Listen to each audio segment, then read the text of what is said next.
사도행전의 주제가 되는 중심 구절은 1장 8절이라고 말할 수가 있습니다.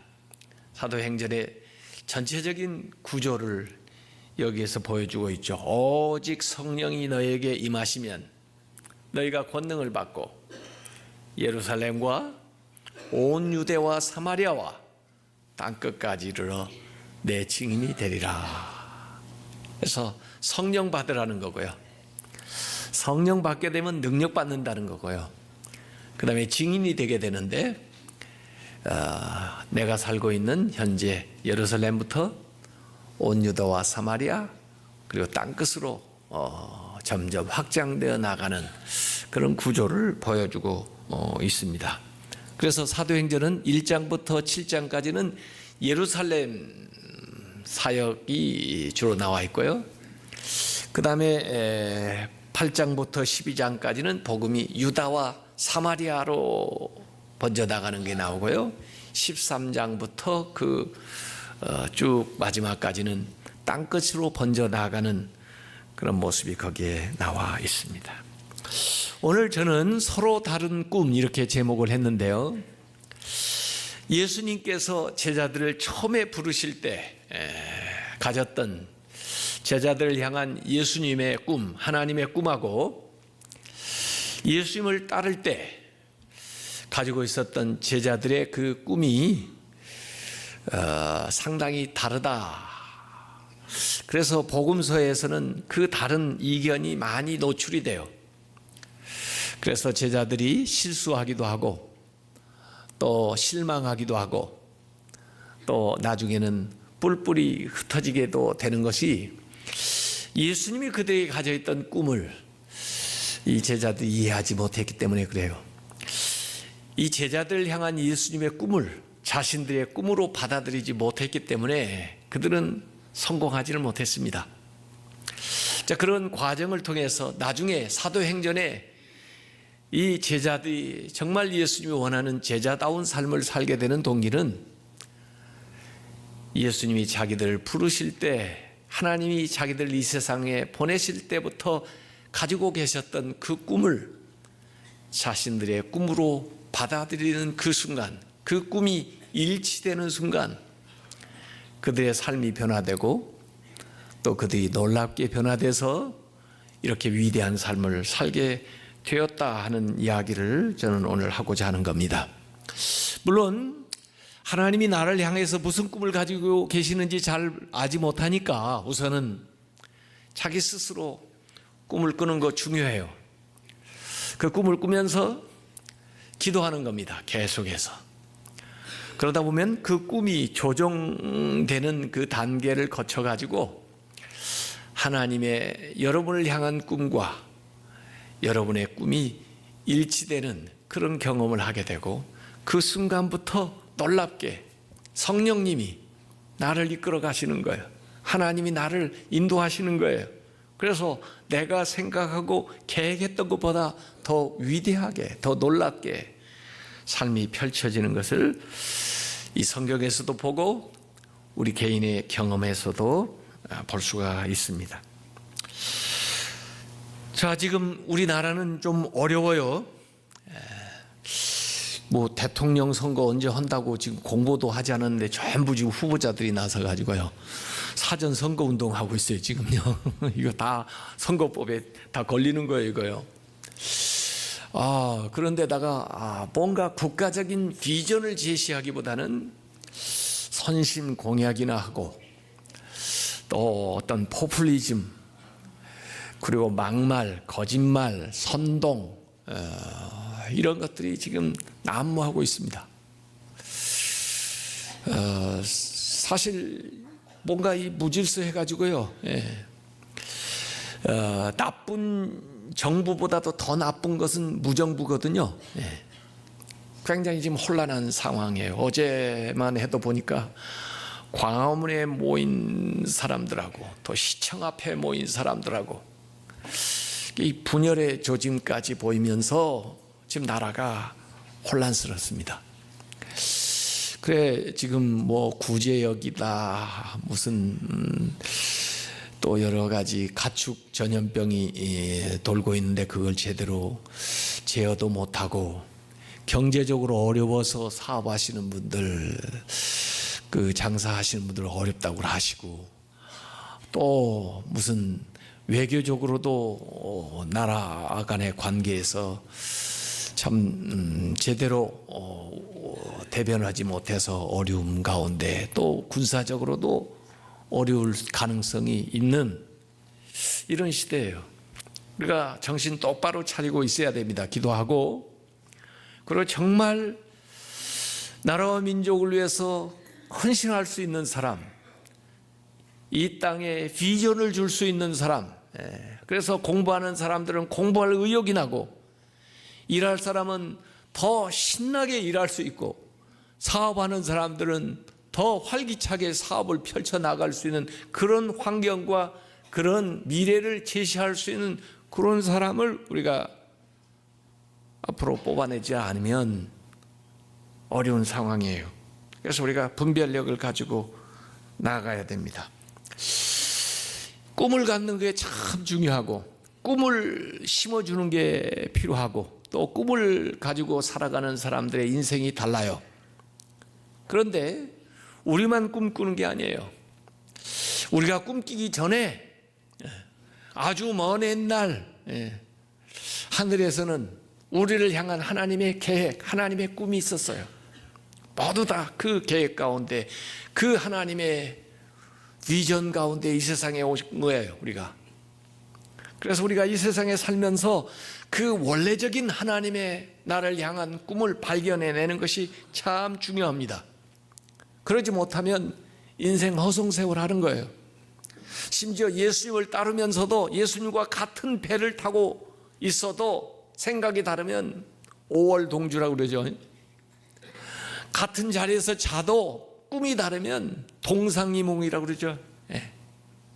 그래서 예수님의 제자들이 공생의 예수님 때 보면은 서로 높아지려고 하고, 그리고 어떻게 예수님의 그 힘을 이용해 가지고 한 자리 차리해 보려고 하고, 그러다가 자기 뜻대로 예수님이 움직여 주지 않으니까 가룟 유다 같은 사람은 예수님을 공경에 쳐 밀어 가지고 자위적인 행동이라도 하게 해서 뭔가 일을 벌려보려고 하는 이런 생각들을 제자들이 하고 있었어요.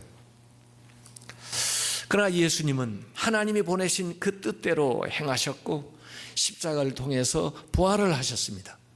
부활하신 다음에 제자들과 40일 동안 같이 계시면서 다시 예수님이 공생애 때 가르쳤던 것들을 상기시켜 주시고, 또 앞으로의 사역을 위해서 준비시키는 대목이 이 성경에 나와 있어요. 우선 누가복음 24장 47절에서 49절에 보면은 예수님이 부활하신 다음에 제자들을 가르치는 겁니다. 그의 이름으로 죄사함을 받게 하는 회개가 예루살렘에서 시작하여 모든 족속에게 전파될 것이 기록되었으니 너희는 이 모든 일의 증인이라. 볼지어다 내가 내 아버지께서 약속하신 것 성령을 너희에게 보내리니 너희는 위로부터 능력으로 입혀질 때까지 이 성에 머물라 하시니라. 이렇게 누가복음에 제자들에게 얘기했어요. 예루살렘에 머물라.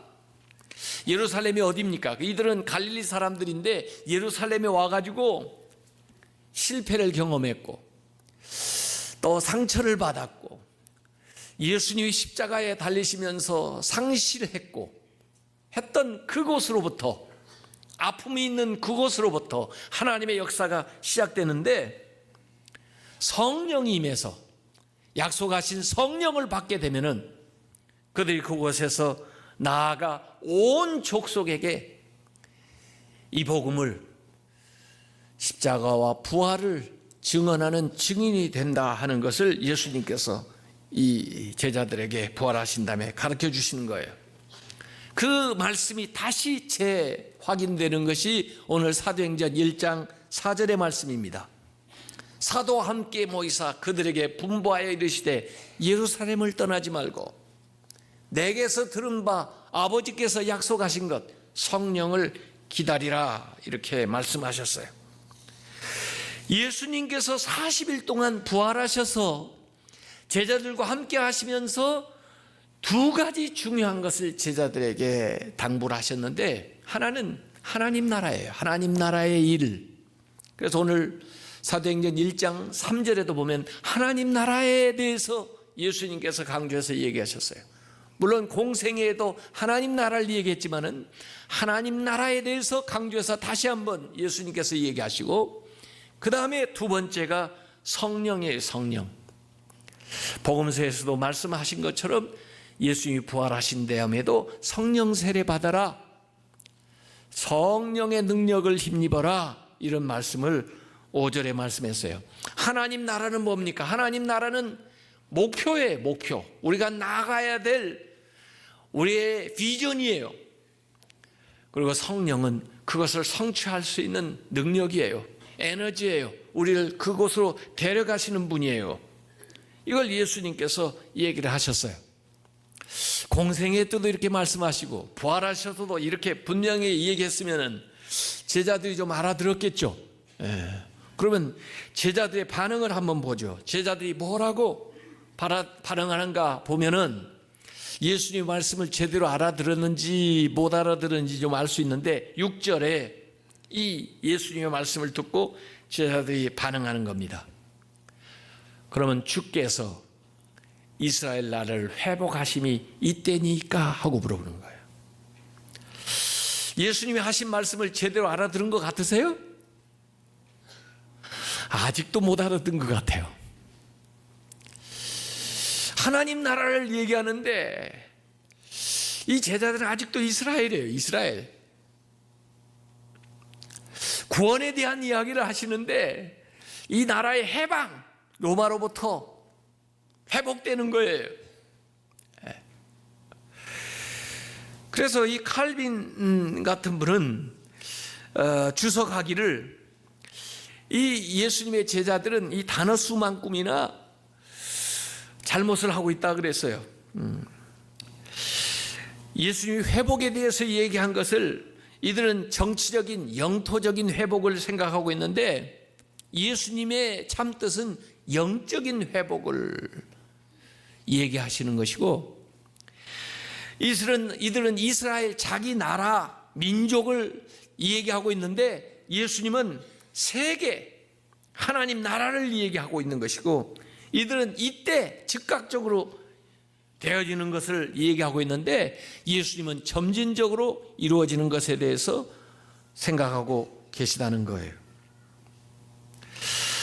이 예수님의 제자들이 공생애 때도 항상 이 나라, 또 이 세상의 세속적인 삶에 필요한 것을 예수님을 통해서 어떻게 이루어볼까 하고 예수님을 따르는 거예요.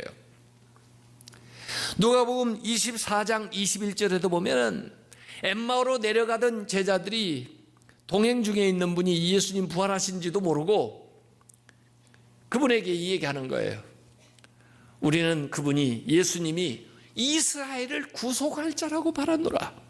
그동안 따랐던 이유가 이스라엘을 해방시켜 줄 분으로 알고 따랐다는 거예요. 그런데 십자가에 못 박혀 돌아가셔서 이제 우리가 실패했고 우리가 낭망해서 지금 낙향하고 있다는 거예요. 정말 이렇게 집요하게 이 세상에 또 이 나라에 집착하는지 알 수가 없어요. 우리나라도 이렇게 가만히 보면요, 요새만 그런 게 아니고요, 모든 국민이 다 정치가예요. 만나면 얼마나 정치 얘기를 많이 하시는지, 또 나름대로 얼마나 고견이 있으신지 말이에요. 예? 모든 게 우리나라는 정치가 지배하는 것 같아요.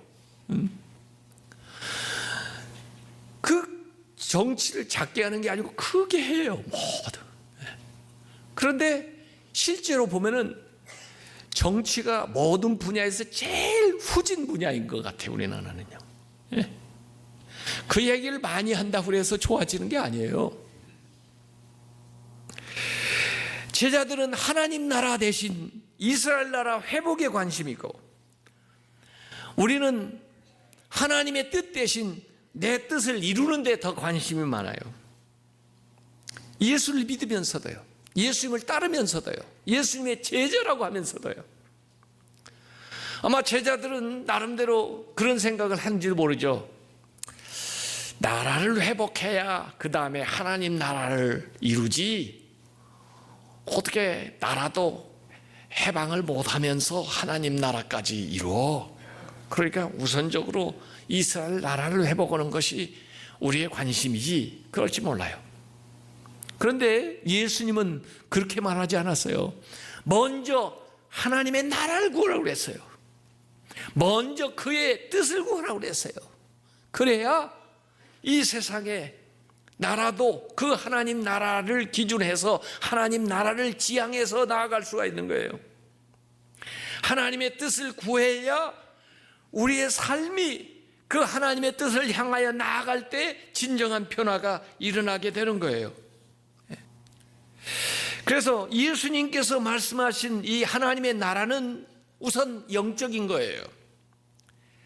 제자들은 이 세상적인 것을 구했지만, 특별히 예수님의 제자들 가운데 출신이요, 열심당이 많이 있었어요. 열심당들은 그 당시에 로마로부터 해방을 하자, 그래서 칼을 품고 다니는 사람들이었어요. 그래서 암살을 하고 폭동을 일으키고 또 힘을 갖추어서, 무기를 갖추어서 그 다음에 전쟁을 일으켜서라도 나라를 찾아보자 하는 게 이 열심당원들이에요. 예수님을 통해서 예수님이 뭔가 능력이 있는 것 같으니까 예수님에게 와가지고 예수님과 함께 그 일을 해보려고 했던 열심당 출신의 제자가 최소한 작은 야고보, 시몬, 또 어떤 사람은 가룟 유다도 그 열심당 출신으로서 예수님의 제자가 된 사람이라고 얘기하는 경우가 있어요. 그러나 예수님은 하나님의 나라의 성격은 영적인 것이다, 성령 받아서 이루어 나가야 되는 것이다 라고 얘기하는 거예요. 또 예수님은 이 하나님의 나라는 온 우주적인 것이다, 이스라엘 그 민족에 국한되어 있는 것이 아니고 지역적인 것이 아니라 온 세상에 미쳐야 된다는 것이죠. 그래서 출발점은 예루살렘이었지 몰라도 계속해서 번져나가야 되는 거예요. 그들이 갈릴리의 어부에 불과했지만은 예수님은 그 보잘것없는 사람에게서 이 세상을 보는 거예요, 이 세상. 그런데 그들은 하나님의 아들 예수님을 믿는다고 하면서도 좁아져서 자기밖에 못 봐요. 자기 지역밖에 못 봐요. 자기 민족밖에 몰라요. 물론 구약에도 선교 개념이 있었습니다만 구약은요, 구심력적인 선교라고 그래요. 다른 사람들이 믿으려면 유대인처럼 돼야 돼요. 이 안으로 들어와야 돼요. 밖에서는 믿을 수가 없어요. 그게 구심력적인 선교예요. 들어와야 돼요. 그런데 이 신약 사도행전에서의 선교의 명령은 구심력적인 거예요. 가는 거예요. 찾아가는 거예요. 예. 모든 민족에게, 모든 지역에게 찾아가는 원심력적인, 원심력적인 선교, 찾아가는 선교예요. 그래서 실제로 사도행전 1장에서 12장까지는 베드로가 이 예루살렘을 중심으로 해서 유대인 선교를 하고, 그 다음에 바울이 부름을 받아서 사도행전 13장부터 28장까지는 이 열방으로 나아가는 그 안디옥 교회 선교 사역이 중심적으로 거기 나와 있어요.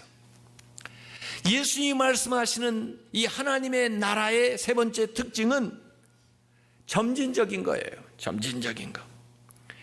그래서 예수님이 승천하시고 예수님이 재림하실 그 시간 중간기인데, 그 중간기에 우리가 열심히 증인된 삶을 살아가는 거, 그것이 예수님께서 지금 제자들을 향해서 말씀하시는 거고, 제자들이 앞으로 꿈꾸며 나아가야 될 나라인 거예요. 우리가 이 하나님 나라의 복음으로 나 자신뿐만 아니라 우리의 가정과 교회와 이 땅을 변화시키는 데 힘써서 진력하시길 바랍니다. 그러기 위해서 성령 충만하시기 바랍니다. 그래야 진정으로 이 땅이 변화되는 거예요. 이 열심당 같은 이런 생각, 이 땅의 나라를 이루어보고자 하는 그런 오해도 있었지만 또 다른 오해가 여기 나와요. 예수님이 승천하실 때 10절에 보니까 올라가실 때 제자들이 자세히 하늘을 쳐다보고 있는데, 하늘을 쳐다보고 있는 거예요. 계속해서. 여기 11절에도 여기 흰 옷 입은 두 사람, 아마 천사인데, 천사가 와서 계속 하늘을 쳐다보고 있는 제자들에게 얘기하는 말씀이 이 11절에 나옵니다. 갈릴리 사람들아, 어찌하여 서서 하늘을 쳐다보느냐? 너희 가운데서 하늘로 올려지신 이 예수는 하늘로 가심을 본 그대로 오시리라. 10절 11절에 하늘이라는 말이 몇 번 나와요? 4번 나와요. 계속 하늘을 주시면서, 하늘만 바라보면서, 예수님이 승천하셨으니까. 이렇게 사는 신자는 어떤 신자냐? 아마 현실 도피적인 신앙일 거예요. 아마 그 앞에 이 세상 행동, 또 열심당 이런 사람들과 달리 이 하늘을 쳐다보는 사람은 정적이며 묵시적이며 도피적인, 현실 도피적인 생활을 아마 하는 사람들이에요. 그 당시에도 에세네파 사람들은 현실에서 나와가지고 광야에서 자기들끼리 은둔 생활을 하면서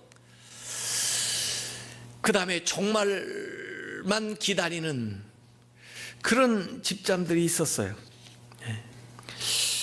예수님의 제자들도 변화산에 올라갔을 때 너무나 황홀한 광경을 목격하니까 예수님에게 건의하기를, 예수님 여기 초막 셋을 짓고 여기서 살죠. 아래 내려갈 거 뭐 있어요? 여기서 그냥 살죠. 현실 도피적인 거. 이것도 잘못된 겁니다. 교회에 오는 것이 현실을 피하기 위해서, 예배 드리는 것이 현실을 도피하기 위한 수단이 돼서는 안 돼요. 오히려 주의 성령과 은혜와 능력을 받아 가정으로 들어가고 세상으로 들어가는 그런 신자가 돼야지. 교회 오는 건 좋은데 교회 안에만 머물러 있고 세상에서는 힘을 발휘하지 못하는 무기력한 신자가 된다면 그건 하늘만 쳐다보고 사는 신자죠. 우리의 관심이 하늘을 향한 승천 그것만에 있는 게 아니고 예수님께서 다시 오시는 것에 대해서 생각하면서 그 어간에 우리에게 맡겨주신 사명을 세상 속에서 잘 감당해 나가는 그런 삶을 살아야 되는 거죠. 그래서 우리는 하늘을 관측하는 사람이 아니라 이 땅에서 하늘나라의 복음을 증언하는 증인된 삶을 살아야 되는 거예요. 단순히 앉아서 기다리고 기념하는 것이 아니라 우리의 삶을 통해서 계속해서 살아내야 되고, 도피하는 것이 아니라 세상에 도전하면서 세상을 변화시키면서 나가야 되는 거예요. 그래서 예수님께서 여기 승천하시면서 이 제자들의 잘못된 두 가지의 생각을 고쳐주시는 겁니다. 하나는 땅만 바라보고 살아가는 정치적인 거, 민족적인, 또 세상에 대한 열광주의, 이런 것들을 지적해 주시고, 또 하나는 하늘만 바라보면서 도피적이고 신비적이고 세상 현실에는 무기력한 이러한 것도 지적하시면서 하늘과 땅을 번갈아 고루 보면서 하나님 나라를 목표로 해서 주시는 성령의 능력을 따라서 오늘 나에게 주어진 사명을 잘 감당함으로 이 길이 하나님 나라를 향한 길이 될 수 있도록 살아가는 신자를 주님께서 요구하신다는 거예요. 그것이 바로 우리를 향한 주님의 꿈이었고, 그 꿈을 우리가 품기 시작할 때부터 성령이 내 안에 역사해서 나를 변화시킬 뿐만 아니라 우리 가정을 변화시키고 우리 교회를 변화시키고 이 땅을 변화시켜서 내가 과거에 생각했던 방식이 아니라 더 놀랍고 위대한 방식으로 우리의 꿈을 이루어 주시고 우리를 사용해 주시고 이 땅에 위대한 일이 일어나는 줄로 믿습니다. 예수 믿는 우리가 성령 받아야 되고 이 세상 속에서 하나님 나라를 소망하면서 오늘 나에게 주어진 사명을 잘 각각 감당해 나갈 때 우리의 가정도 변화가 되고 우리의 교회도 변화가 되고 이 세상도 우리나라도 바르게 변화될 줄로 믿습니다. 그러한 비전을 가진 사람들이 이 땅의 지도자가 되어야 되고 그러한 비전을 가진 여러분들이 이 땅을 위해서 기도해야 되고 앞으로 그 사명을 잘 감당해 나갈 때만 진정한 변화, 진정한 하나님의 역사가 이 땅에 일어날 줄로 믿습니다. 그러한 삶을 살아가시길 주의 이름으로 축원합니다.